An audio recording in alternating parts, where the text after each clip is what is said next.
Jim said, well, maybe he's afraid of being beaten up or something like that. Now, what can I say? Well, why don't we just ask Sam to tell us a little bit more about what he's feeling right now? Tell us about your feelings, Sam. You know, just tell us anything you want to. And then we'll come back and I'll give you a specific answer to this question, are you going to the gas chamber? Stay with us so I can answer that for you. But will you attend on Jim just a minute and tell him what you're feeling or talk to us? Just tell us what's going on inside you right now, Sam, please. I have headaches. Right. How long have you had those headaches, Sam? In a long time? Since I killed a kid. If it all boils down to the question of you're giving yourself up, if you could be assured that you wouldn't get capital punishment for myself. I don't want to give myself up. Huh? I want to kill those kids.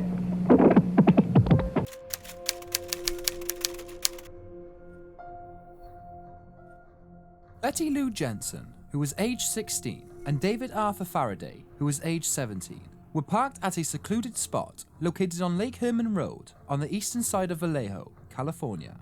Witnesses noticed the young couple huddled together in the front seat of Faraday's rambling station wagon between around 10:15 and 11 p.m. Nothing about the couple seemed unusual to those who saw them. However, by 11:15, the scene had taken a tragic turn. They were discovered lying outside their bullet-riddled car. Betty Lou was found several feet from the car, dead from 5 gunshot wounds in the back. David was found next to the car. He had been shot at close range in the head, but was still breathing. He died while en route to the hospital.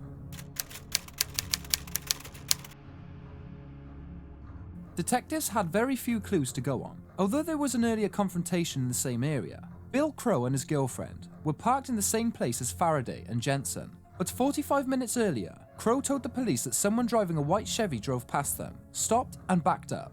For unknown reasons, Crow sped up into the opposite direction. The Chevy turned around and followed the couple, but was unable to keep up after Crow made a sharp right turn at an intersection. But 2 hunters also reported seeing the white Chevy parked at a gravel turnaround on Lake Herman Road. They approached the car, but did not see the driver inside.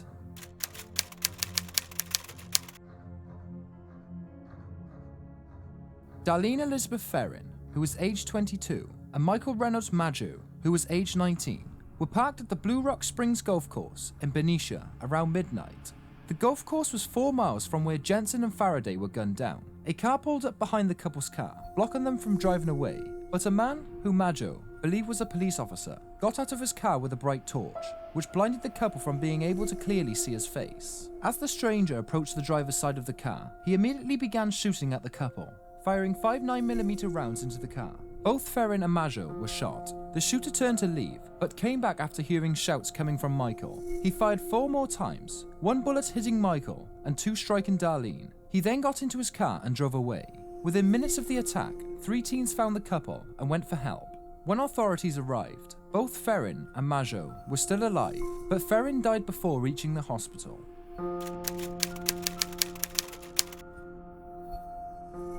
Michael Maggio survived the attack, and he was able to give a description of the shooter to authorities. He described the attacker as a short, heavy-set white man, about 5'8" and around 195 pounds.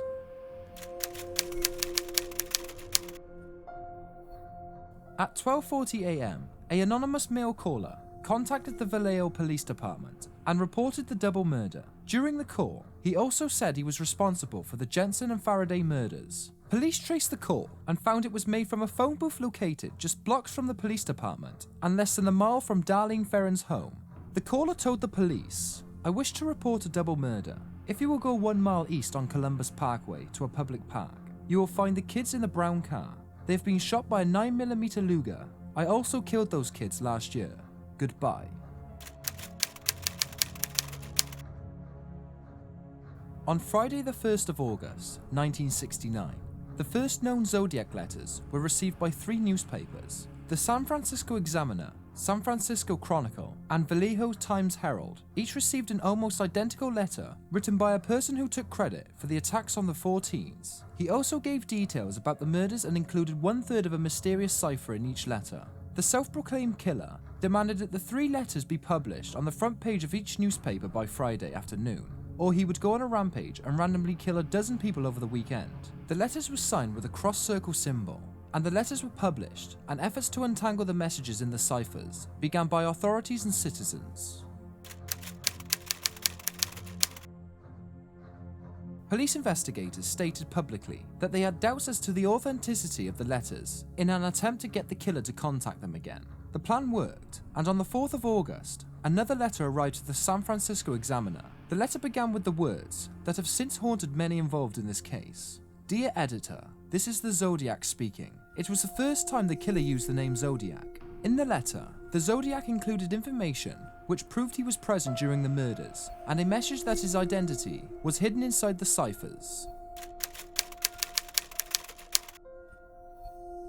A high school teacher and his wife cracked the 408 symbol cipher. The last 18 letters could not be decoded. The message read, I like killing people because it's so much fun. It is more fun than killing wild game in the forest, because man is the most dangerous animal of all to kill. Something gives me the most thrilling experience. It is even better than getting your rocks off with a girl. The best part of it is that when I die, I will reborn in paradise, and them have killed will become my slaves. I will not give you my name, because you will try to slow down or stop my collection of slaves for my afterlife.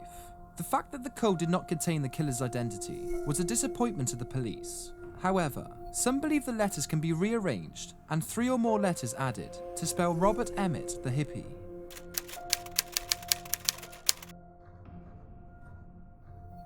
College student Cecilia Ann Shepard, aged 22, and Brian Calvin Hartnell, aged 20, were picnicking on a peninsula at Lake Berryessa near Napa, CA. A man carrying a semi-automatic pistol and wearing a hooded costume approached the couple. He told them that he was an escaped convict from Montana prison, where he killed a guard and stole the car, and that he wanted money and their car to drive to Mexico. The couple were cooperating fully with his demands and offering him money and the car keys, and the three talked for a while. He instructed Shepard to hog-tie Bartnell with pre-cut pieces of clothesline that he supplied. He then tied up Shepard and told the couple, I'm going to have to stab you people, and took out a long double-edged knife and stabbed Hartnell 6 times and Shepard 10 times. He left the couple for dead and walked casually back to Hartnell's car, where he drew a cross-circle symbol in a black magic marker on the side of the car and the dates of the attacks in Vallejo. A fisherman discovered the couple and called the police. Both victims were still alive, but it took over an hour for medical help to arrive. Shepard died 2 days later after lapsing into a coma. Hartnell survived and gave police a detailed account of the events, as well as a description of the attacker. At 7:40 p.m., an anonymous caller contacted the Napa County Police Department. He spoke to Officer David Slight in what was described as a low, monotone voice. He told Slight, I want to report a murder. No, a double murder. They are 2 miles north of Park headquarters. They were in a white Volkswagen Karmann Ghia and ended the call with, I'm the one who did it. As in the Vallejo case, the call was traced to a phone booth just a few blocks from the police department. San Francisco cab driver Paul Stine, aged 29, picked up a passenger in Union Square and drove to a wealthy area of Cherry Street and Nob Hill. It was there that the passenger shot Stine in the temple, killing him, then removed his wallet, car keys, and carefully tore a large portion of his t-shirt. 3 youngsters witnessed the event from a second-floor window across from the parked taxi. They contacted the police and described the shooter as a white male, 25 to 30 years old, stocky build, and a crew cut. An intensive manhunt was immediately launched, but somehow there was a mistake made to the killer's race, and the police were searching for a black male. How this mistake was made was never reported, and no one was ever apprehended for the crime. It was later determined that the police drove by a large white male fitting the original description, who was just blocks from the shooting, but because of his race, the police did not consider him a suspect. The Chronicle received another letter from the Zodiac. A piece of Stine's blood-soaked t-shirt was enclosed, and the author referred to the Stine murder. This saying, the police failed to catch him because they did not search the area properly. He then pointed to his next intended victims, school children. A caller identifying himself as the Zodiac contacted the Oakland Police Department and demanded on-air time on the Jim Dunbar television talk show with F. Lee Bailey or Melvin Belly, both famous defense lawyers. Belly appeared on the show, and a call from someone saying they were the Zodiac came in whilst the show was on. He said his real name was Sam and asked that Belly were to meet him in Daly City. Belly agreed, but the caller never showed. It was later determined that the call was a hoax, and the imposter was a mental patient at the Napa State Hospital. On the 8th and 9th of November, the Chronicle received 2 Zodiac letters. The first one was a 340-character cipher. The second letter was 7 pages long and included another piece of Stine's shirt. In the letter, he claimed the police had stopped to talk with him 3 minutes after he shot Stine. He also drew a schematic, of which he referred to his death machine, which was made to blow up large objects, such as buses. Melvin Belly received a Christmas card at his home, which included another piece of Stine's shirt. In the card, the Zodiac claimed he wanted help from Belly, ending with, "Please help me. I cannot remain in control for much longer."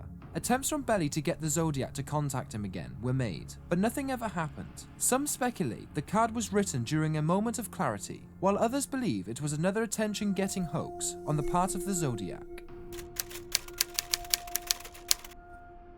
On the evening of the 22nd of March 1970, Kathleen Johns, who was 8 months pregnant, was on her way to meet her mother. She had her 10-month-old daughter in the backseat of the car. While on Highway 132 in San Joaquin County, west of Modesto, Johns pulled over after a driver pulled up alongside her and indicated there was something wrong with her car. The driver pulled over and told Johns that her wheel was wobbling. He said he would tighten the wheel bolts, but instead he loosened them, then returned to his car and drove off. When Johns pulled away, her tire fell off.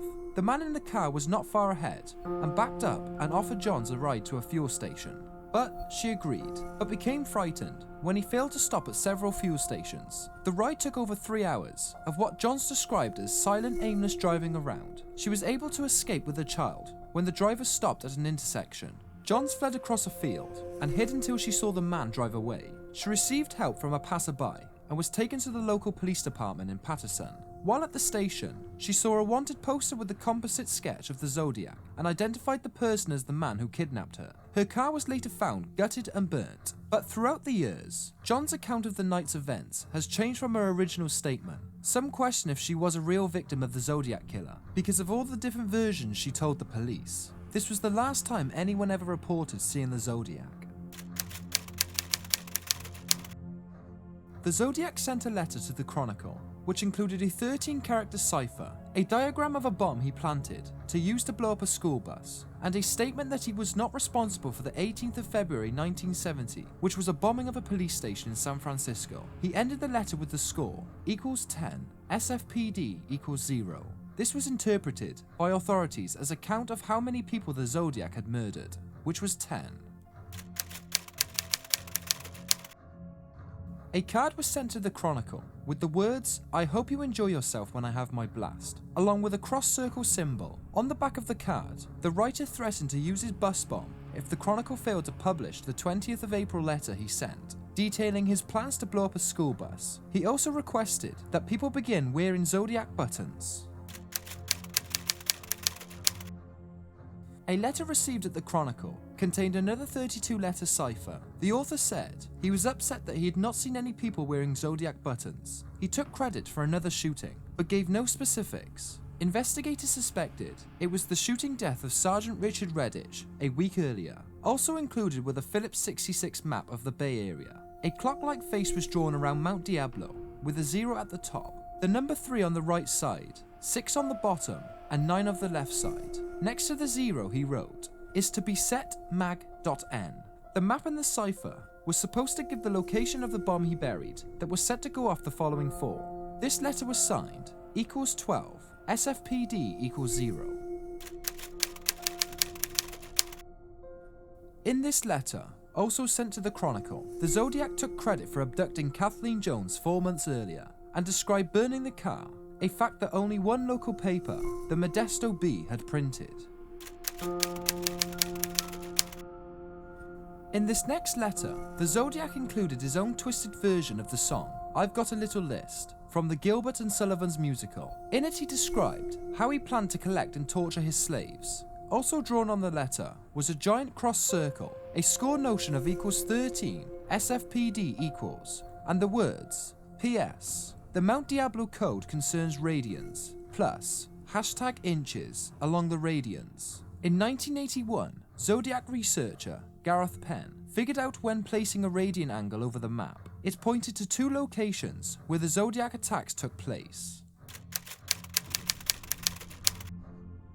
3 months had passed without any further communication from the Zodiac. Then a card written with cut-out letters from a magazine and newspapers was sent to the Chronicle. The card bore 13 holes and indicated that there had been another Zodiac victim and that he considered himself crack-proof. Originally considered as a hoax, certain letter configurations and the phrase crack-proof later reappeared in confirmed Zodiac letters, adding new authenticity to this one.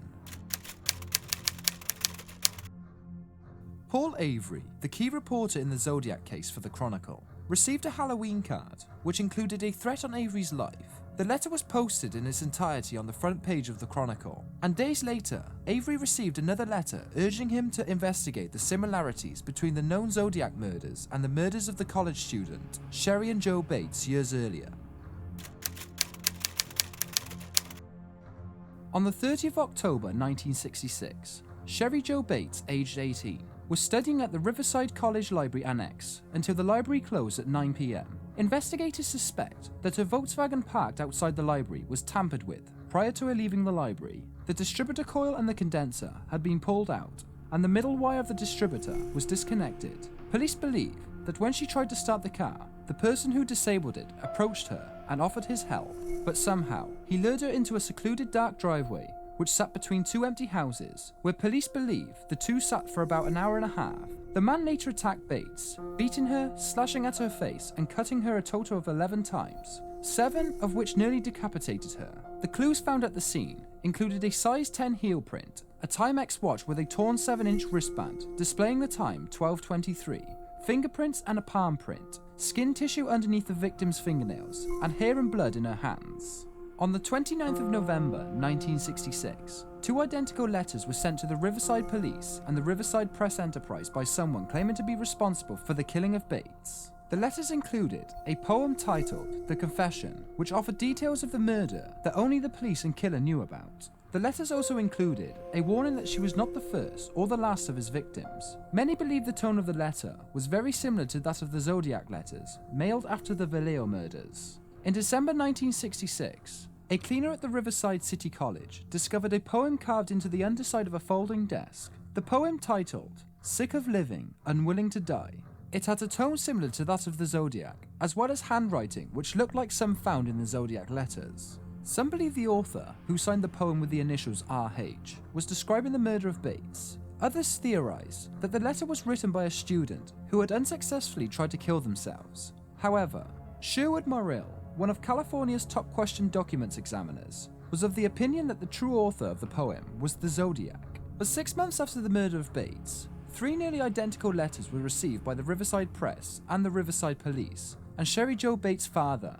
The letters all contained more postage than was necessary, and 2 of the letters were signed with a symbol which looked like the letter Z next to the number 3. The Zodiac letters sent in the 1970s all contained excessive postage, symbol-type signatures, and the threat that more murders would follow. The 2 letters received by the newspaper and police read, Bates had to die, there will be more. The Bates murder was never solved. The Riverside Police Department maintains that the local man was a key suspect, although the letters sent may have been written by him.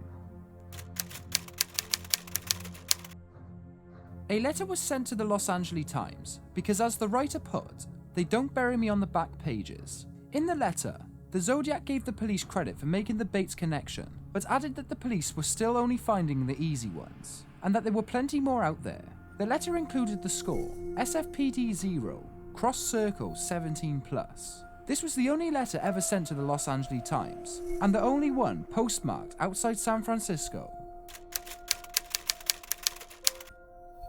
The Chronicle reporter, Paul Avery, received a postcard thought to be from the Zodiac, in which he took credit for the case of the missing nurse, Donna Lass, from the Sahara Hotel and Casino. Lass was never seen again after treating her last patient at 1:40 a.m. on the 6th of September 1970. The following day, her uniform and shoes, marked with dirt, were discovered in a paper bag in her office. 2 calls were made, one to her employer and one to her landlord, by an unidentified caller who said Lass had a family emergency and had left town. The postcard that Avery received included a collage made up of lettering cut from newspapers and magazines and contained a picture of an ad of the condominium complex known as the Forest Pines. The words said, Sierra Club, sought victim 12, peek through the pines, past Lake Tahoe areas, round in the snow, which hinted at the location of where Lass's body could be found. A search in the area turned up only a pair of sunglasses. Some believe the postcard was a forgery, perhaps the attempt of a real killer, to make the authorities believe Lass was a Zodiac victim. However, certain similarities such as the misspelling of Paul Avery's name and the use of the hole punch had both become traits found in the letters known to be from the Zodiac, although it did not appear that kidnapping was a pattern of the Zodiac, but rather spontaneous random murders. If in fact he was responsible for the Johns' abduction, then possibly Donna Lass could also be a victim of the Zodiac. The mystery surrounding the case of Donna Lass was never solved, nor was her body ever located. The Pines postcard was the last communication received from the Zodiac for 3 years. In 1974, he resurfaced, although this time he dropped his opening line, "This is the Zodiac speaking," and the cross-circle symbol signature from the letters. The Zodiac sent the Chronicle a letter describing the movie The Exorcist as the best satirical comedy that I have ever seen. It also included a part of a verse from the Mikado, a hieroglyphic-type drawing, and a threat that the letter had to be published or he would do something nasty. His signature score changed to read Me 37, SFPD 0.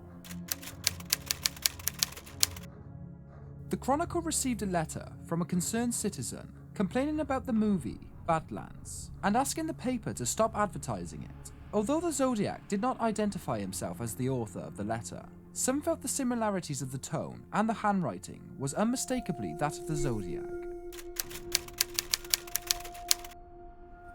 A complaint letter regarding the Conservative Chronicle columnist Marco Spinelli, who used the pen name Count Marco, was received at the newspaper and ended the letter with, "Since the Count can write anonymously, so can I, signed the Red Phantom." Some believe the Zodiac sent the letter, others do not, doubting that the letters were really authored by the Zodiac. Police Detective David Toshi sent them to the FBI laboratory, who responded that the letters were probably prepared by the writer of the Zodiac letters. No other communication was received by the Zodiac for another 4 years.